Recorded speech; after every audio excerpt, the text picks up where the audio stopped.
జిల్లా వ్యాప్తంగా గురువారం నుంచి బడిగంట మోగింది. వేసవి సెలవులు ముగియడంతో విద్యార్థులు బడిబాట పట్టారు.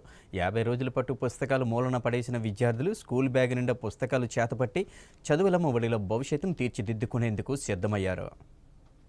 50 రోజుల పాటు ఆటపాటలతో అల్లరి చేసిన విద్యార్థులు సుదీర్ఘ విరామం తర్వాత పాఠశాలల ముఖం పట్టారు. పాఠశాలలు పునఃప్రారంభం కావడంతో విద్యార్థులంతా బడిబాట పడ్డారు. బడిఈడు పిల్లలంతా చదువుల తల్లి ఒడిలో విద్యార్థన చేసేందుకు సిద్ధమయ్యారు. ఎన్నికల హడావిడి అయిపోయింది. కొత్త ప్రభుత్వం కొలువు తీరింది. ఉపాధ్యాయులు, తల్లిదండ్రులు తమ బాధ్యతలపై పడ్డారు. విద్యార్థులకు అవసరమైన పుస్తకాలు అందించేందుకు చర్యలు చేపట్టింది. విద్యార్థులైతే బ్యాగు నిండా పుస్తకాలు పట్టుకొని కొత్త తరగతిలో అడుగు పెట్టేందుకు సైకిల్, ఆటో, బస్సుల్లో బడికి బయలుదేరారు. విద్యా సంవత్సరం ఆరంభాన్ని పండగలా జరిపేందుకు ఉపాధ్యాయులు, ప్రైవేట్ స్కూల్ యాజమాన్యాలు సిద్ధమయ్యాయి. ఉమ్మడి విజయనగరం జిల్లాలో పలు ప్రభుత్వ, ప్రైవేట్ పాఠశాలలు విద్యార్థులకు ఘన స్వాగతం పలికేందుకు సిద్ధమయ్యాయి. పార్వతీపురం, మన్యం జిల్లాలో పాఠశాలల పునఃప్రారంభం పండగలా సాగుతోంది.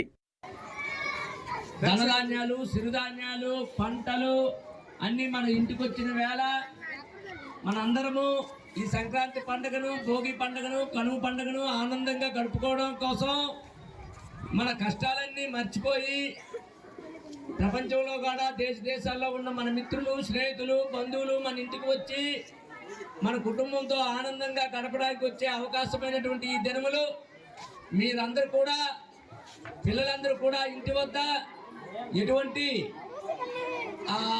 ఏమైనా ఆటలు పాటలతో సరదాగా గడిపి మంచి వాతావరణంలో నుండి ఈ సంక్రాంతి దినాలంతా కూడా ఆనందంతో ఇంటి వద్ద గడుపుతారని